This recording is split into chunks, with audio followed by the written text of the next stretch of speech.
c'est qu'on puisse garder l'espace qu'on occupe. Oui, ça j'ai bien compris. Seulement, votre philosophie, ça a toujours été d'être passif. C'est ça? D'être non violent. Oui, non violent et passif. Non, passif, non. Ça, je suis pas là pour lutter contre vos idées. Voilà. Maintenant, il faut faire avec nous.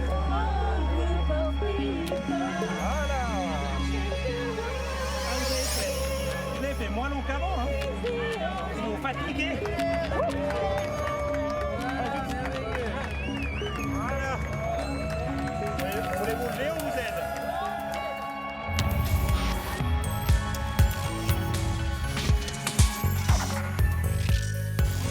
Bonsoir. Drôle de profession que celle de policier. Les images que vous venez de voir ont été tournées sur le pont Bessières à Lausanne lors de son occupation par le mouvement Extinction Rébellion il y a quelques mois.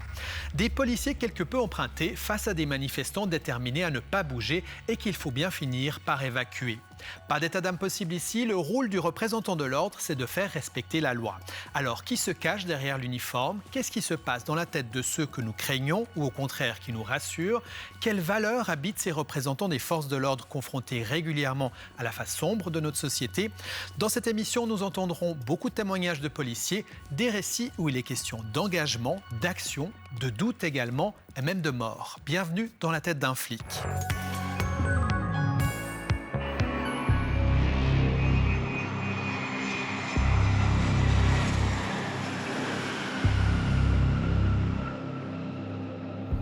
Ça se passe petit matin.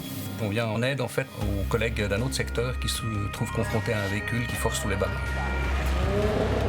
Avec mon collègue, on établit une petite stratégie. Dans un des virages, on va mettre le véhicule en travers et le but est de l'arrêter. La voiture arrive. Je me rends compte que mon collègue qui est sorti se trouve juste à l'arrière de notre véhicule de service. Il se fait heurter par le véhicule qui monte. Je sors de la voiture et j'essaie de lui venir en aide. Je me saisis de mon arme de service et je suis venu frapper le pare-brise de ce véhicule. Le véhicule continue sa course, mon collègue chute. Moi, je suis persuadé qu'en l'occurrence, il est sous la voiture. J'ai pas d'autre solution, c'est d'encrosser l'arme et de faire feu. Mon collègue, il a juste eu à retirer les jambes pour éviter de passer sous le véhicule. Il se dégage de sa position et puis il tire à son tour. Finalement, cette voiture continue son chemin, prend un virage, puis tout à coup, elle disparaît. Et on la retrouvera quelques minutes après en bas dans le talus, puis le conducteur en train d'agoniser à bord. C'est votre balle qui l'a tué? Oui. Oui, c'est la mienne, oui. Qu'est-ce qui se passe dans la tête du jeune policier que vous êtes quand vous voyez cet homme mort? C'est la surprise de constater le résultat. Jusque-là, on tire dans des cibles, on tire dans des situations, on essaie de nous mettre dans des situations de stress, des situations qui sortent de l'ordinaire, mais cette situation-là, il n'y a pas d'exercice qui permet de la vivre. Est-ce que vous regrettez d'avoir tiré? J'ai pas de regret en tant que tel. Mais une chose est sûre, c'est que c'est une chose pour laquelle j'ai jamais été fier, mais pour laquelle j'ai jamais eu honte non plus. Je pense que j'ai fait mon job. Je pense qu'à ce moment-là, je n'avais pas d'autre solution. Je peux pas me vanter d'avoir retiré une vie, mais je n'en ai pas honte non plus parce que à ce moment-là, c'était mon rôle, c'était mon job. Je devais protéger mon collègue et je fais partie de gens armés. Et cet accessoire-là fait partie de mon équipement et ce jour-là, je l'ai utilisé. Ça fait partie des risques du métier parce qu'on le sait dès le moment où en fait on porte une arme, qu'un jour ou l'autre on sera peut-être amené à l'utiliser.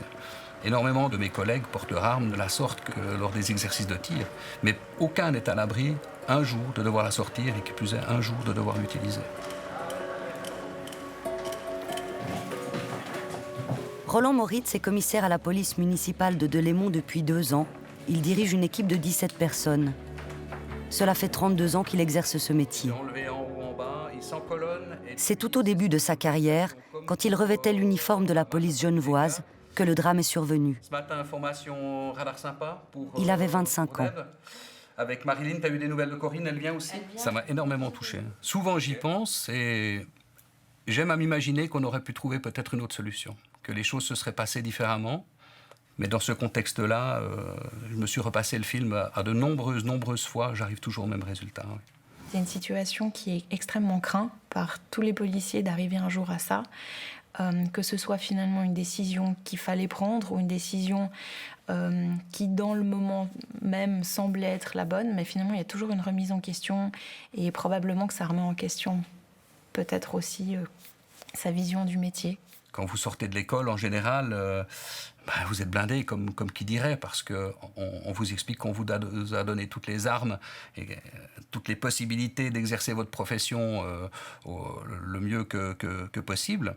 Et puis, il y a l'école de la rue. Donc, tôt ou tard, vous y êtes confronté. Et la réalité du jeune qui est plein d'allants et puis qui est persuadé qu'il pourra faire appliquer la loi, qui sera respecté et puis que l'on reconnaîtra simplement par le fait de l'uniforme et puis qui se fait envoyer boulet ou qui se fait insulter sur la première ou la deuxième intervention.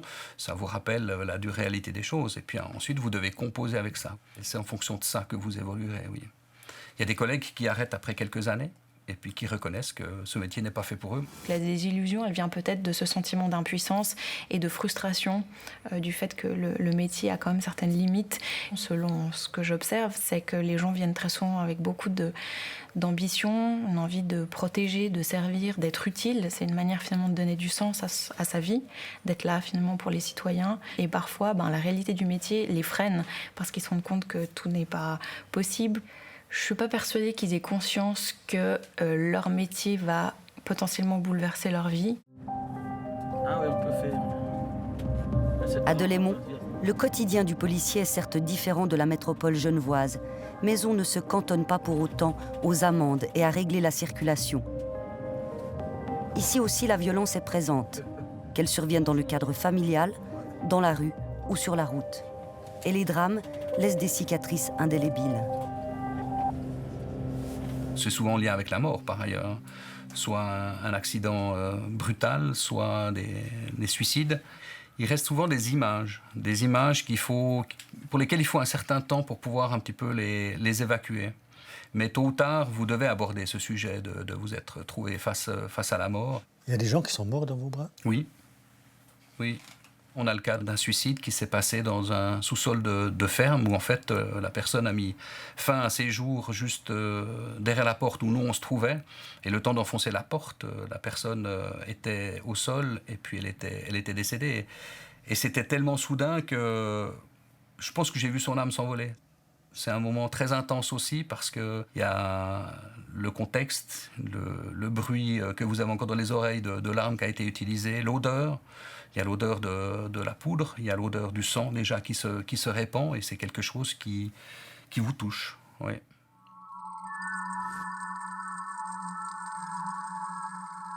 Frédéric Maillard, bonsoir. Bonsoir. Vous êtes économiste d'entreprise et analyste institutionnel. Votre domaine d'expertise, c'est le monde de la police. Vous avez observé de près de nombreuses corporations de police en Suisse. Et vous êtes également l'animateur d'un blog qui s'appelle l'Observatoire des polices sur le site internet du journal Le Temps. Alors, on vient d'entendre le témoignage de Roland. Parfois, la réalité du métier est bien éloignée de ce qu'on imagine à la base. Par exemple, faire face à un suicide lors d'une intervention. Oui. Votre sujet montre bien l'amplitude et la complexité de ce métier, à la fois user du geste qui sauve, par exemple la personne âgée qui a trébuché dans ses escaliers, et à la fois le geste qui tue, pour neutraliser le comportement dangereux et menaçant d'une personne en fuite. D'ailleurs, on doit souvent faire avec la peur et le danger dans ce métier, j'ai le sentiment. Régulièrement et de façon imprévisible. Par contre, ce qui est prévisible, c'est les conséquences, sur lesquelles il faut investir dans les formations de base et continue. Et puis, comment dissocier la fonction, le costume, de la personne qui est derrière ? Dans un métier aussi complexe, c'est une dualité de composer le privé et le professionnel, préserver sa sphère privée et en même temps s'exposer de façon emblématique, très visible, avec des pouvoirs exceptionnels sur l'espace public, dans l'espace public, cela représente un dilemme éthique pour le policier. Et le deuxième dilemme, c'est l'essence même de l'exercice policier qui nécessite une forte autonomie, une grande liberté d'action, mise en doute permanente.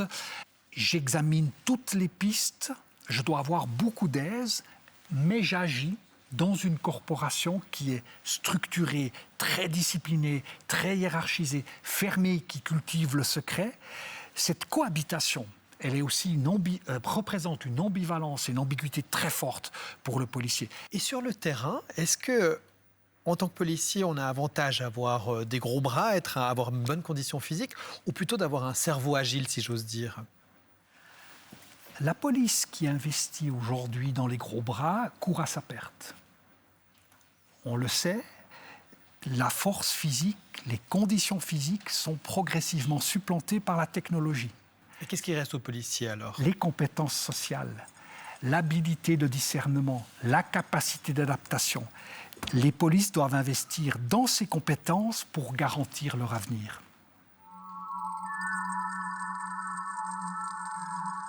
Évaluer correctement la situation, avoir le bon réflexe, la bonne attitude face à un contexte parfois ambigu, voilà l'un des enjeux auxquels les policiers de terrain doivent faire face. Pour aiguiser leur jugement et les entraîner à gérer ces instants décisionnels, au centre de formation de la police genevoise, on utilise toutes sortes de techniques.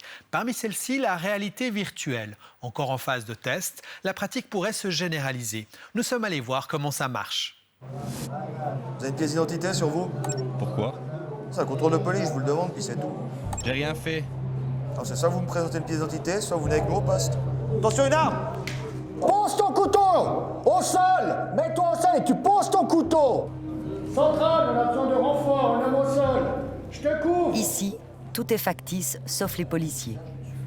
Nous sommes au centre de formation de la police genevoise. On pratique le contrôle d'identité dans un environnement virtuel mis au point avec l'aide du Centre interfacultaire de sciences affectives de l'Université de Genève. Bon bah là, il est menotté. L'utilisation de la réalité virtuelle, ça nous permet aussi de simuler des comportements qui sont difficiles à faire durant la formation. Par exemple, avoir une foule autour de nous, c'est quelque chose qui est difficile. On peut facilement faire varier les scénarios, les répéter et entraîner la personne. Monsieur, est-ce que vous pouvez juste faire un tour sur vous-même, s'il vous plaît? Pourquoi? Parce que j'aimerais juste contrôler si vous avez quelque chose dans le dos. Les scénarios sont modifiés en temps réel par l'opérateur. Ok, très bien. C'est lui qui oriente l'action vers la confrontation ou vers l'apaisement. Merci beaucoup pour votre collaboration. Faire immédiatement la différence entre un smartphone ou un couteau affûté qu'on sort brusquement d'une poche arrière, ça peut être vital. Merci. Faut pas se tromper. Si vous sortez votre arme, c'est théoriquement pour tirer. Donc si on sort l'arme, c'est vraiment en dernier recours. Et vous faites quoi ici, monsieur? Ce genre de formation en réalité virtuelle, c'est travailler sur tous ces aspects psychologiques, sur toute cette complexité, je dirais, psycho-affective et sociale, avec tous les aspects d'incertitude, les biais qui peuvent se développer, des biais qui vont avoir, par exemple, avec l'ethnicité du suspect interrogé. Et ça, pour pouvoir précisément offrir un outil qui va non seulement développer, je dirais, les compétences tactiques, mais aussi et surtout les compétences émotionnelles et psychosociales pour réduire des biais, en tout cas quand ils ne sont pas utiles. C'est vrai que c'est dur de faire abstraction de ce qu'on voit. Il n'y a pas la possibilité qu'il balance un peu plus loin son couteau? Quand il le lâche, il peut tomber. Oui, mais il tombe à ses pieds. Ouais. Parce que moi, en principe, il tombe à ses pieds. Je lui demande de venir vers moi, histoire qu'il s'éloigne de son couteau. Ouais. Vous voulez les entraîner à maîtriser le psycho-affectif? Oui, tout à fait. À maîtriser, à comprendre, à être sensible, à travailler avec. Hein, des fois, il y a des choses qu'on n'arrive pas à parfaitement contrôler, mais c'est bien d'être conscient qu'on n'arrive pas à les contrôler. Puis aussi, un des aspects fondamentaux, vous avez vu, on met des policiers en réseau dans les mêmes environnements virtuels, c'est le travail en équipe, c'est l'intelligence collective.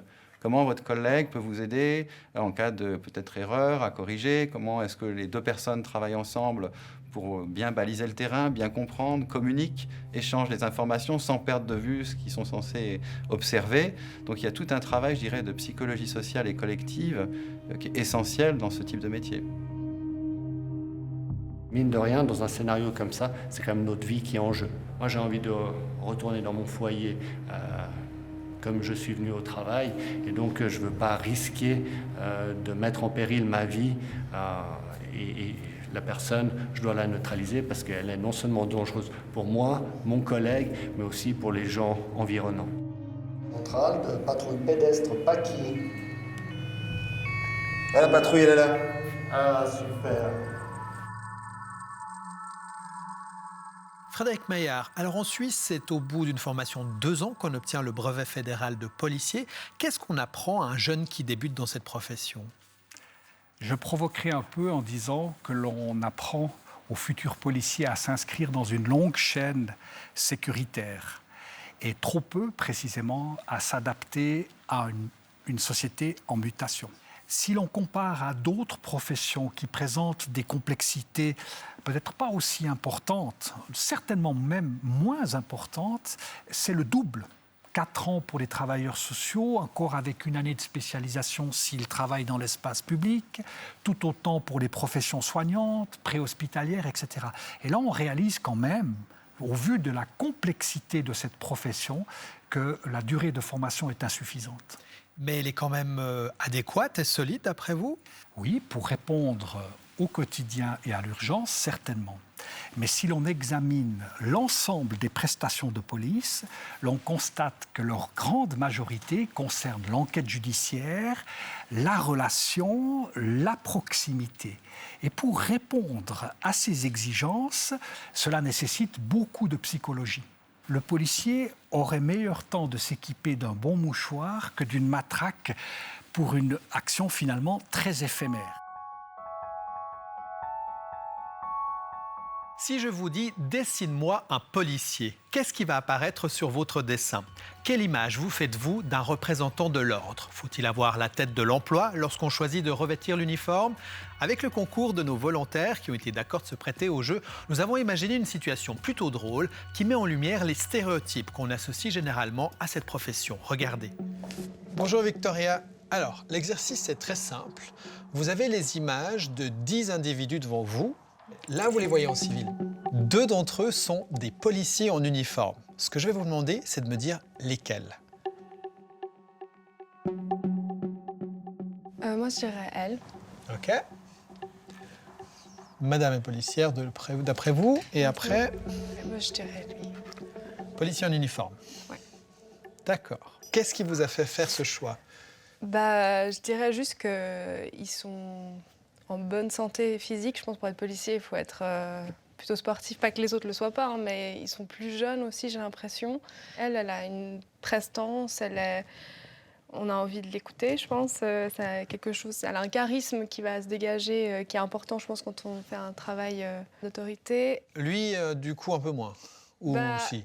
Je l'ai choisi, lui, parce qu'il était peut-être un peu plus jeune, capable de courser n'importe quel individu en effraction.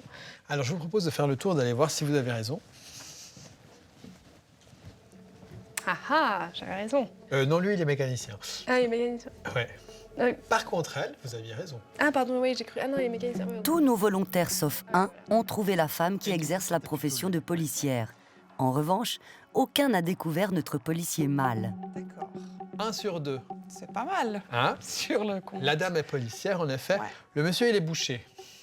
Oui, effectivement. Ouais. Donc, c'est pas lui le policier, il est ailleurs. Un seul de nos volontaires a fait chou blanc sur toute la ligne. Ses arguments étaient pourtant convaincants. Alors, je me suis orienté sur des choix de regard, principalement. Alors après, c'est peut-être une stature aussi, peut-être physique. Le monsieur qui tient ses mains comme ça, peut-être. Comme ça? Ouais, ça, c'est assez policier comme ça? Ouais, peut-être policier. Et puis aussi à la fois le symbole d'autorité et de rassurer, peut-être. Ouais. Mais si je prends la deuxième image, par exemple, j'ai l'impression que... La dame, ouais. La dame a un regard à la fois sûr d'elle, mais aussi peut-être rassurante. La réponse est de l'autre côté de la vitre. Eh ben voilà. Eh ben c'est tout faux. Eh ben c'est tout faux. Eh ben zut. Cuisinier? C'est un boucher. Un boucher, pardon. Et une femme qui travaille à la voirie. Dans l'imaginaire collectif, le policier est donc en principe une personne sportive, dotée d'une autorité naturelle et surtout jeune. Après le choc des photos, le poids des mots. Quels sont ceux qu'on associe avec les forces de l'ordre? Que traduisent-ils de notre vision de la police? Nous avons voulu le savoir à travers cette nouvelle expérience. Je vais vous distribuer une liste de mots et je vais vous demander de sélectionner 5 mots dans cette liste que vous associez au mot police. Vous avez 1 minute, retournez la feuille. Allez-y.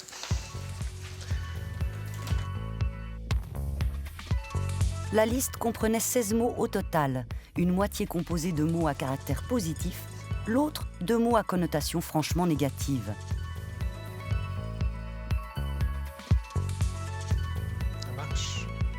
Tout le monde a entouré ces 5 mots?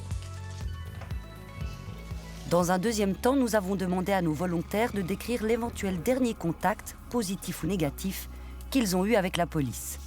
Ceci afin de déterminer si cela avait pu influencer le degré de confiance qu'ils lui portent.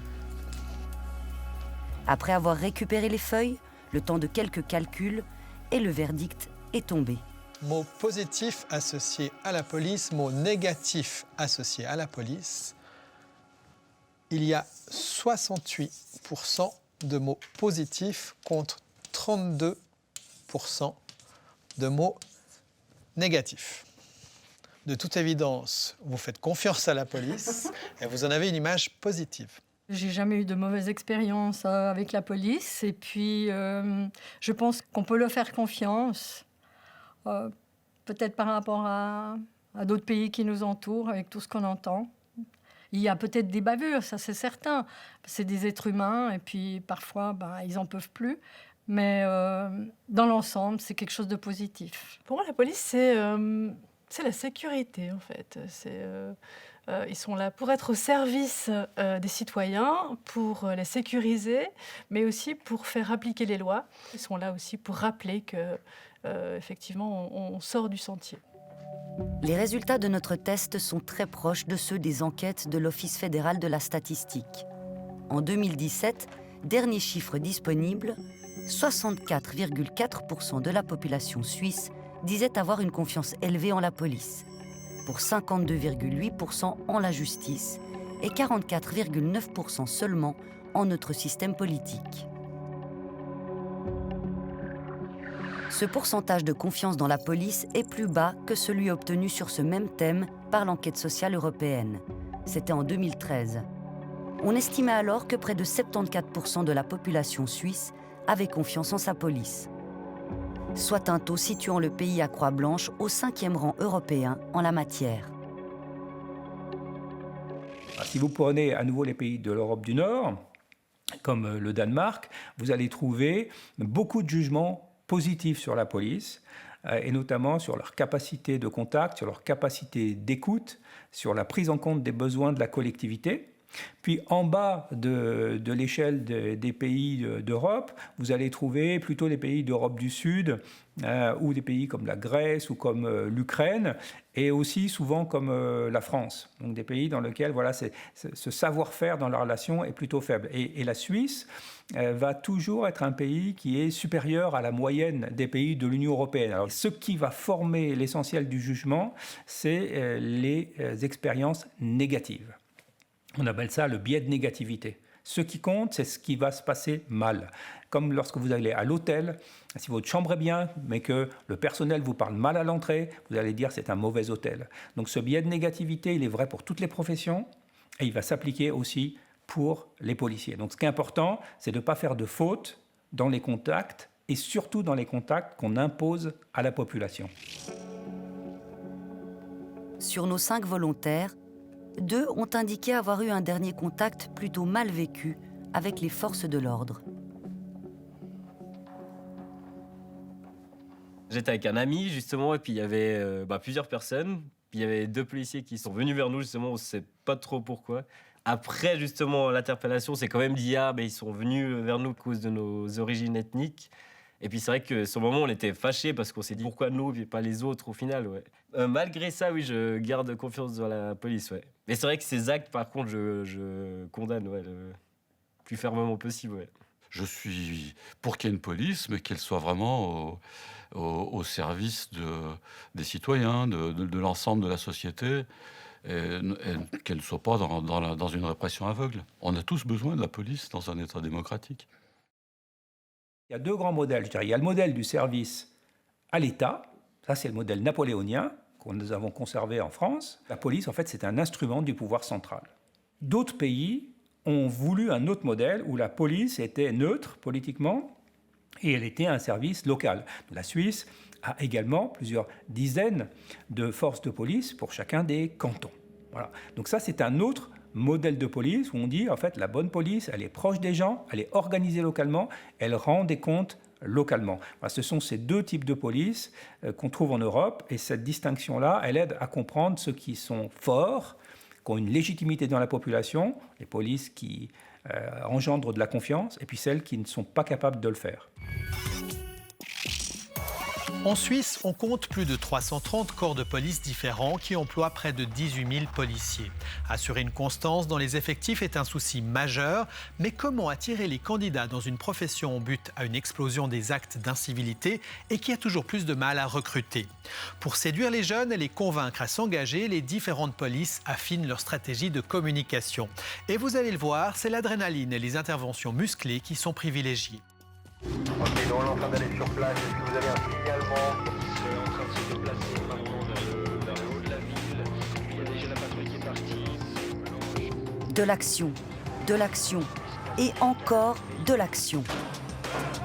C'est ce que la majorité des polices de notre pays proposent pour tenter de susciter des vocations. La hiérarchie policière aime bien mettre en avant la police made in Hollywood. C'est les policiers qui sautent du haut des immeubles retenus par des baudriers, qui sont capables de neutraliser un agresseur armé de matériel de guerre. Donc c'est cette idée du policier qui est une sorte de sauveur, une sorte de surhomme. Malheureusement, ça correspond assez mal au profil qui est demandé sur le terrain au quotidien. Plus qu'une mission, la police genevoise engage. Les campagnes de recrutement auraient tout à gagner finalement à montrer une image qui est plus réaliste du métier, parce que du coup, elles créeraient moins d'attentes, moins de déceptions, et puis ça leur permettrait aussi d'attirer des candidats qui sont en adéquation avec la vraie fonction, la vraie réalité du métier, qui est un métier extrêmement social, qui est un métier dans lequel on doit aimer aussi les aspects un peu administratifs, les aspects aussi juridiques. Donc voilà, ça pourrait amener une palette plus large que simplement que des personnes qui, je schématise un peu, je caricature, mais des personnes qui ont aimé faire l'armée et puis qui ont toujours voulu devenir policiers.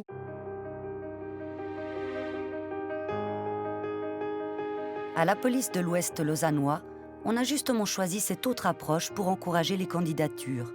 Ici, pas de course-poursuite, juste des hommes et des femmes en détresse.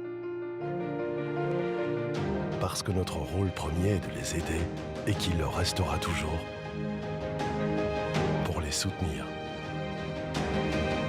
pour leur venir en aide.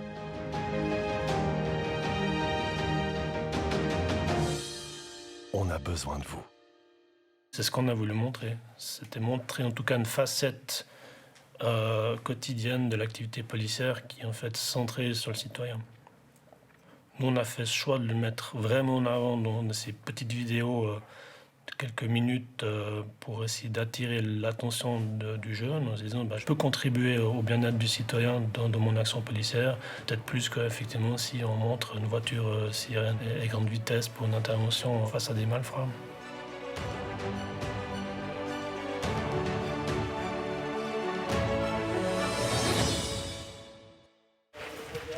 Revêtus de gilets jaunes, ces stagiaires découvrent toutes les facettes du métier qu'ils pratiqueront peut-être demain. Nous sommes à Genève, à la centrale de la police cantonale, et la visite commence par la brigade canine. Regardez seulement, on a des caisses chiens, ils ont même la clim pour les faire. Il est 19h50, on parle chien. Chien. Quand le loup s'annonce.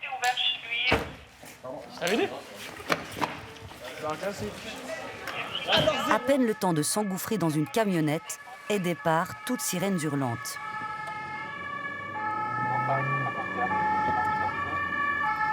Sous la conduite de 2 policiers recruteurs, c'est la première sortie nocturne de ces jeunes gens qui en sont à leur 3e jour de stage découverte.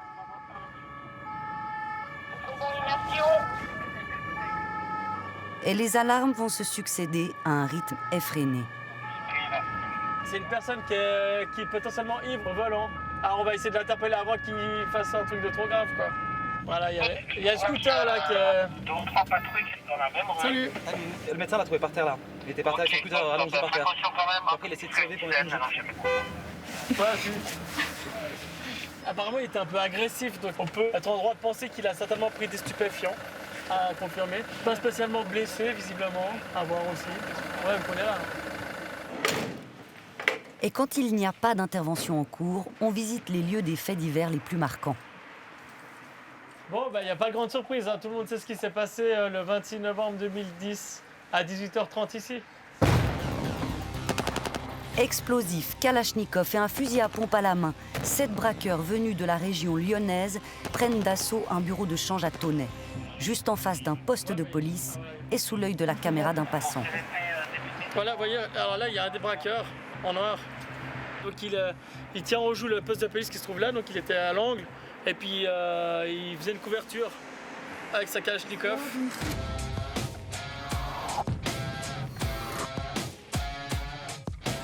Danger, action et adrénaline. De quoi impressionner les stagiaires d'une nuit. À l'heure du repas, partagé avec les policiers en service cette nuit-là, l'opération Séduction a pleinement fonctionné.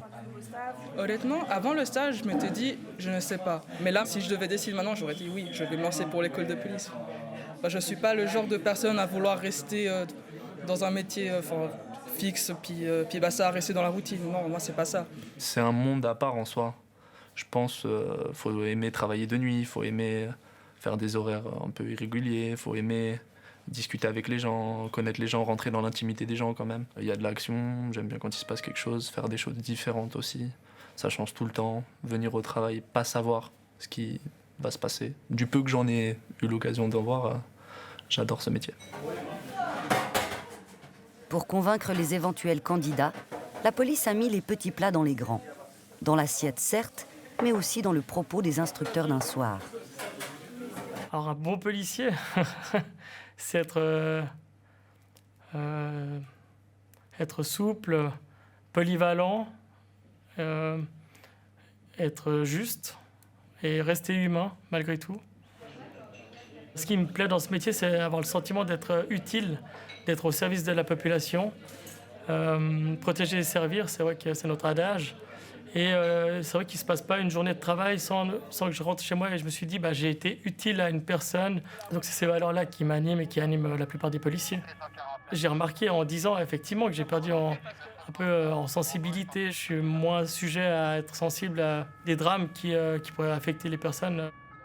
Bien sûr, toutes les grosses interventions, j'ai toujours les images qui restent, mais ça ne nous hante pas. J'en fais pas des cauchemars. Donc voilà, les paquis, c'est une valeur sûre s'il y a toujours quelque chose qui se passe. On restait juste dans la voiture. Il est 2h30 du matin et le quartier chaud ne faillit pas à sa réputation.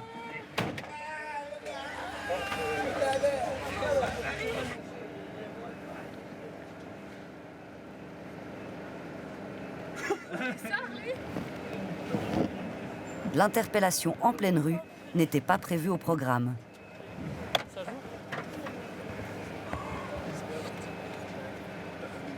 C'est vrai qu'on fait un métier dangereux, on en a conscience et malheureusement on voit le côté sombre de la société. Quand on nous appelle, en général, c'est pas quand tout va bien, bien au contraire. Il y a tous les à côté qui nous aident aussi à résister au temps, c'est la camaraderie et ce sentiment aussi d'être utile malgré tout. Ça, ils embêtent pas trop. Quand je vous parlais de faune spéciale au paquis, c'est à peu près ça, quoi. Oui. Il a un point américain. Celui qui a lequel, tu dis?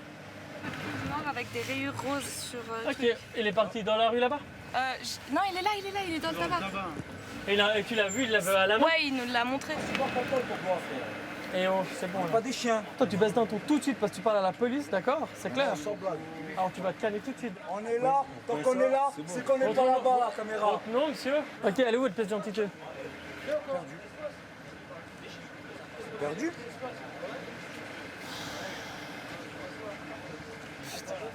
Perdu, bon, chef. Je m'abstrais.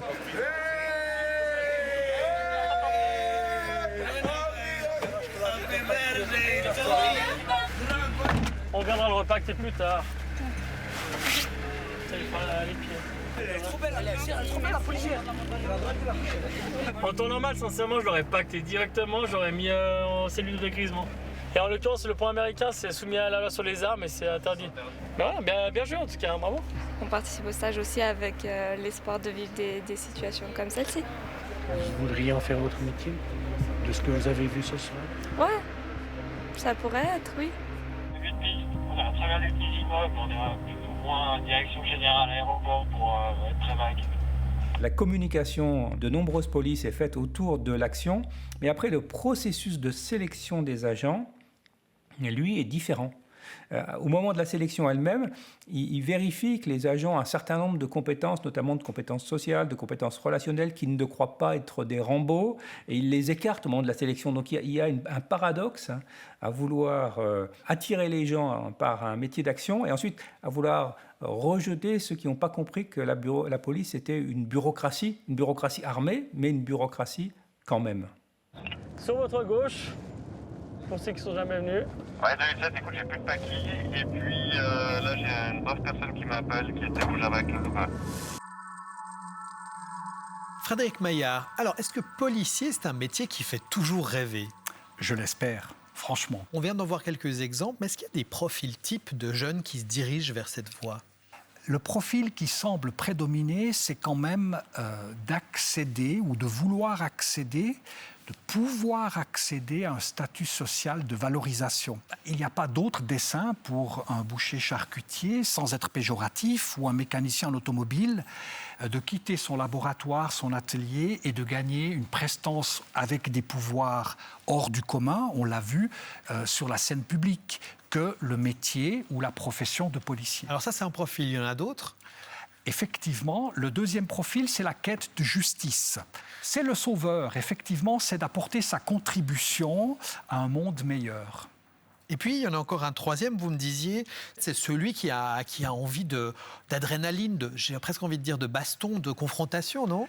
Alors, ce profil, il est un peu ambigu et il est aujourd'hui repéré, on essaye de le repérer dans les phases d'admission, qu'on appelle de recrutement, mais il persiste. Alors, on l'a un peu évoqué, mais est-ce qu'il faut avoir un sens de la justice aigu pour pratiquer ce métier? C'est indéniable. C'est le sens du métier. C'est le sens du métier, l'attention aux plus faibles. Il y a besoin de cette valeur fondamentale. Et c'est là où il y a une nécessité de détenir et d'être représentant de cette valeur pour tenir dans le métier. Alors nous, on s'est amusé à tester ce que ça procure chez un individu lambda, le fait d'endosser le costume de policier et également les réactions que ça suscite au sein de la population. Regardez jusqu'où va la soumission à l'autorité. Nous sommes à Lausanne, sur la passerelle du Grand Pont, au-dessus du quartier du Flon. Nous avons voulu tester l'effet des symboles d'autorité sur les passants. Pour notre expérience, nous avons demandé à 2 volontaires de donner des ordres prédéfinis aux gens de passage. D'abord en tant que simple kidam, ensuite revêtu d'un gilet jaune, et enfin muni d'un brassard de policier. Première étape, des ordres en civil.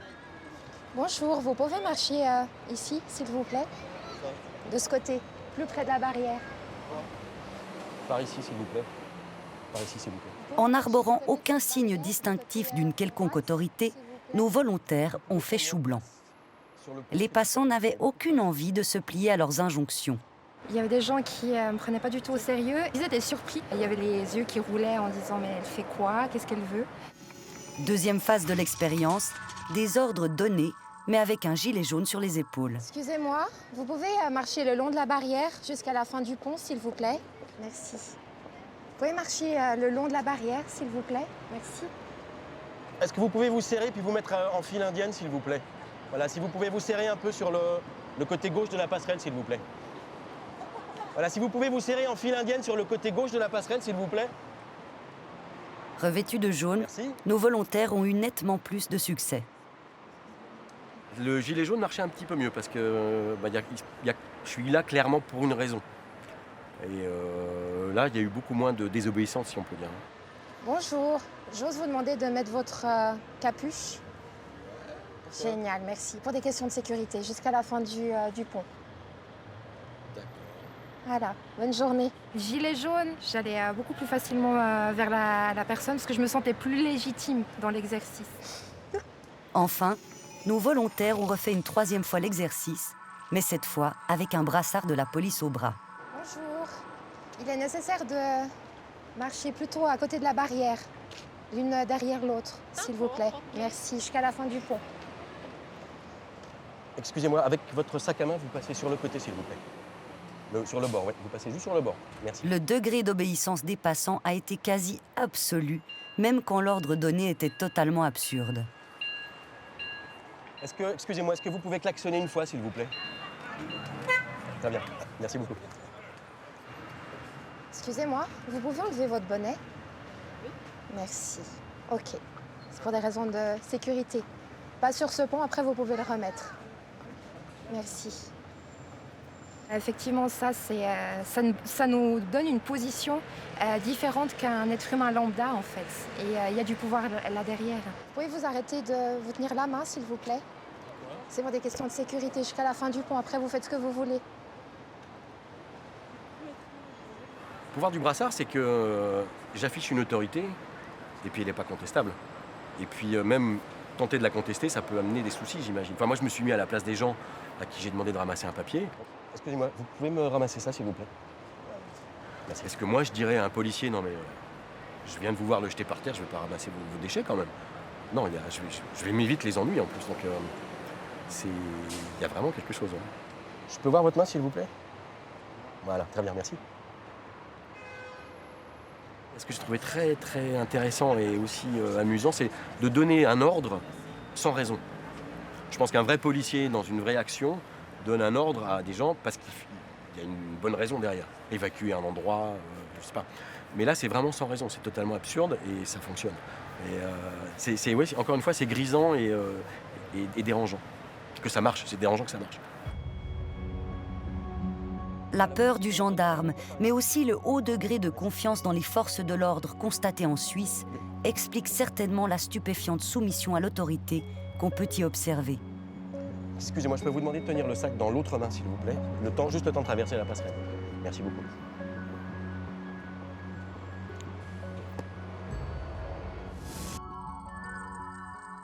Frédéric Maillard, c'est assez fou ce qu'un simple brassard peut provoquer comme soumission. Dans la vraie vie, les policiers ont un sacré pouvoir.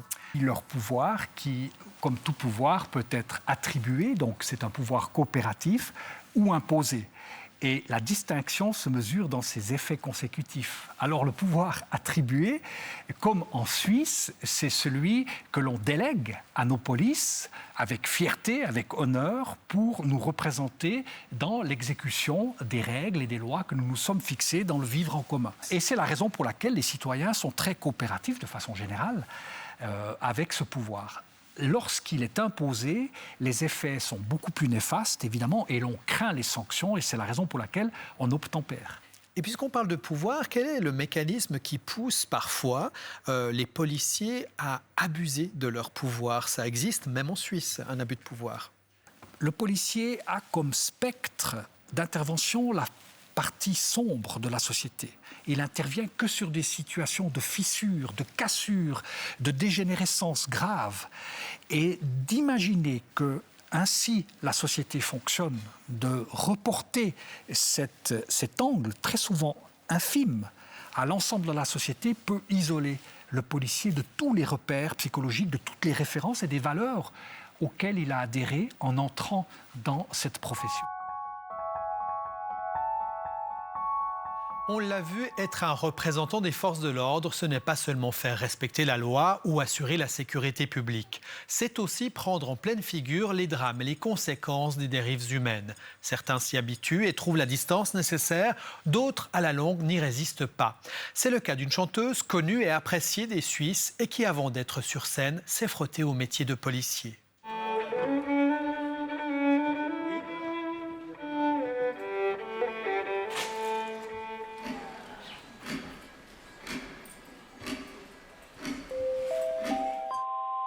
Veuillez patienter, le concert de Fanny de Poule va bientôt commencer. Mais tu crois vraiment que c'est le bon endroit pour se crêper le chignon, là? Pourquoi? T'oses pas me rentrer dans le cadre, c'est ça? Dis donc, espèce de grosse froussarde, c'est toi qui oses pas en sortir du cadre. Moi, froussarde? Oui, toi, froussarde. C'est toi, la froussarde. Oh non, c'est toi, la froussarde. Non, c'est toi. C'est toi, la froussarde. Non, c'est toi. Tu arrêtes, c'est toi, la froussarde. Je t'aime plus. Elle est sur scène un peu comme à la ville, précise, rigolote, extravertie et parfois complètement déjantée.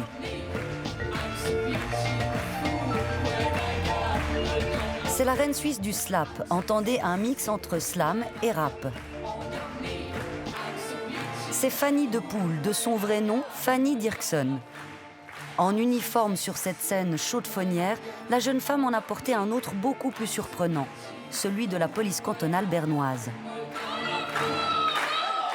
Elle ne s'en cache d'ailleurs pas. Avant que je sois devant vous à pousser la chansonnette, j'étais policière pendant 7 ans. Et puis dans le cadre de mon métier, ils se sont vite rendus compte que j'étais pas rentable.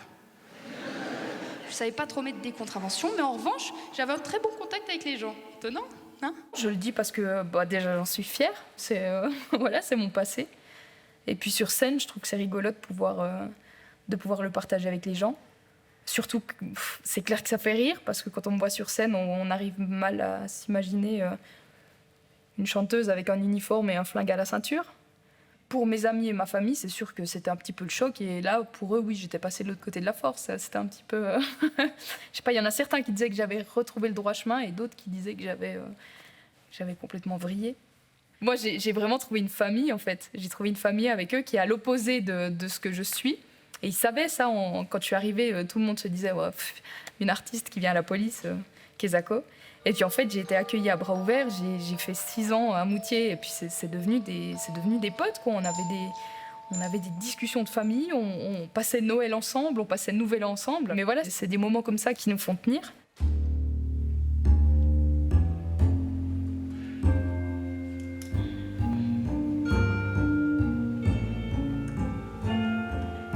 Moi, j'avais une image de la police où, en y entrant, je ne m'attendais pas vraiment à voir des choses si, entre guillemets, justement, si musclées, si dures. Moi, je voyais surtout l'aspect l'aspect social du métier. Je voyais le côté plus venir en aide au peuple que le côté de voir des choses qui étaient assez violentes pour les yeux, pour l'émotionnel, pour le cœur, pour tout un tas de choses. Et puis, petit à petit, je me suis rendu compte, justement, que j'emmagasinais beaucoup et que je ressortais plus les choses qui m'avaient fait mal. Et puis il y a eu pas mal de cas, il y a eu des fois où j'ai eu très très peur, parce que voilà, fallait courir après des gens qui s'enfuyaient, où on savait pas s'ils étaient armés, fallait fouiller des véhicules. Et puis il y a eu les épisodes forcément des attentats à Paris, le Bataclan. Et puis moi, j'ai été hyper ébranlée par ça. Je ne crains pas les coups de feu qui transpercent ma porte, qui me demandent, un peu honteux, où enterrer les langues mortes. Quand j'allais sur un lieu de suicide ou d'accident grave, je mettais vraiment sur off. Et puis je fonçais dans le tas. Donc j'allais s'il y avait des voitures accidentées, j'allais ouvrir la portière, j'allais aller voir la personne qui pouvait être défigurée ou peut-être déjà décédée. Et je me souviens avoir eu un accident de voiture qui était très violent. Et puis là, je me suis dit, OK, pour moi, c'était la dernière chose effroyable que je pouvais supporter. Je ne crains pas les coups de vent qui balayent mes souffrances, celles qui s'illuminent une à une quand la nuit se pointe en avance. J'ai jamais réussi à apprivoiser la mort et puis à me dire hey, c'est une copine, viens, on va boire un verre. C'est vraiment toujours quelque chose qui m'a glacée. Et je pense que j'ai encore un fardeau sur le dos là, que je transporte depuis que j'ai arrêté le métier, parce que c'est des images, c'est des odeurs, c'est des sons, c'est des ambiances, c'est plein de choses qui se gravent. Il y avait des miettes sur le canapé, une cigarette écrasée dans le fond d'un cendrier, quelques verres de tequila renversés sur le parquet, une liste d'idées noires jetées par terre et chiffonnées. Il y avait des restes pour l'heure du dîner. Il y a des chansons qui s'inspirent un peu de votre parcours policier? Oui. Déjà, des miettes sur le canapé, c'est clairement une violence conjugale, la base, même si elle finit par une demande en mariage. Alignés comme des dominos, une lettre écrite à la main, avec des insultes au verso. Et puis vous continuez à porter l'uniforme sur scène, non? En plus, il est un peu moins redouté, celui-là. Moi, je suis de nature curieuse, et je me suis dit, c'est vrai qu'en fait, je pose des questions, mais personne n'y répond jamais. Alors, je vais vous faire une chanson sur des questions bêtes. Et le premier qui me fait la chanson sur les réponses intelligentes, il a gagné. Aujourd'hui, vous préférez la scène à la rue? À choisir? Quand même. Je préfère la scène, clairement.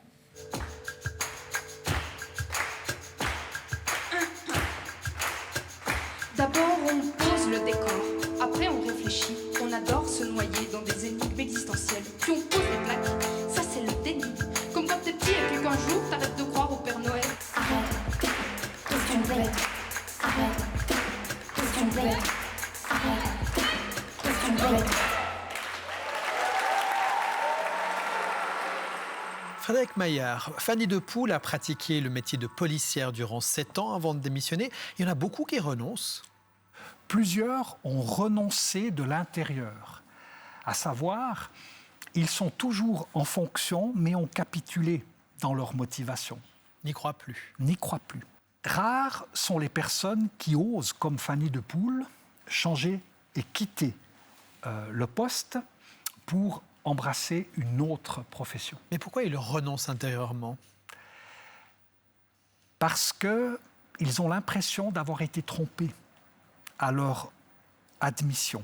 On leur a présenté une profession qui se déploie, qui s'exerce dans le spectaculaire, et la réalité, c'est de l'investigation, de l'enquête judiciaire, beaucoup d'administration, de la compassion, du travail social, et des années de résilience.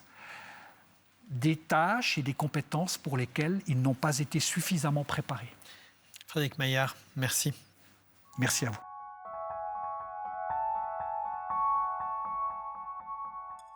Voilà, Dans la tête d'os, c'est terminé pour ce soir. Si vous voulez voir ou revoir l'émission, elle est en tout temps disponible sur notre site internet. Vous pouvez également nous laisser un message à notre adresse mail ou sur notre page Facebook. Je me joins à l'ensemble de l'équipe qui a contribué à cette édition pour vous souhaiter une très belle soirée. Portez-vous bien.